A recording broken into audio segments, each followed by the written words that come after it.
જિલ્લા પંચાયત શિક્ષણ સમિતિ ભરૂચ અને ARNV શાખા સમગ્ર શિક્ષા ભરૂચ અંતર્ગત સ્થળાંતર કરતા વાલીઓના બાળકો માટે સ્થળાંતરના સમયગાળા દરમિયાન શિક્ષણથી વંચિત રહી ન જાય તે માટે હાંસોટ તાલુકાના આકલવા ગામની પ્રાથમિક શાળા SMC આકલવા ખાતે નિર્માણ પામેલ રેસિડેન્શિયલ હોસ્ટેલમાં અનાથ બાળકો, માઇગ્રેશન બાળકો, આદિજાતના બાળકો સાથે લાભાર્થી બાળકોના સર્વે મુજબ ગત તારીખ 28 જાન્યુઆરીના રોજ પ્રાથમિક શાળા આકલવા ખાતે ભરૂચ જિલ્લા પ્રાથમિક શિક્ષણ અધિકારી સચિનભાઈ શાહના અધ્યક્ષ સ્થાને હોસ્ટેલના લાભાર્થી બાળકોના હોસ્ટેલ પ્રવેશ માટે સુંદર હોસ્ટેલ શુભારંભ કાર્યક્રમનું આયોજન કરવામાં આવ્યું હતું, જેમાં જિલ્લા પ્રાથમિક શિક્ષણ અધિકારી સચિનભાઈ શાહના હસ્તે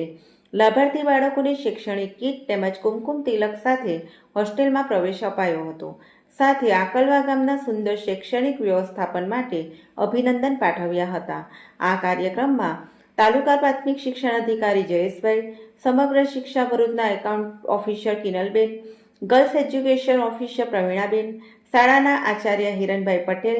જિલ્લા પ્રાથમિક શિક્ષક સંઘના, તાલુકા પ્રાથમિક શિક્ષક સંઘના, હાંસોટના હોદ્દેદારો, BRC કોઓર્ડિનેટર અશોક, SMC આકલવાના અધ્યક્ષ સહિત તમામ સભ્યો સાથે શ્રેષ્ઠ શિક્ષક એવોર્ડ વિજેતા મણીલાલ અને ગ્રામ અગ્રણી સહિત ગ્રામજનો ઉપસ્થિત રહ્યા હતા.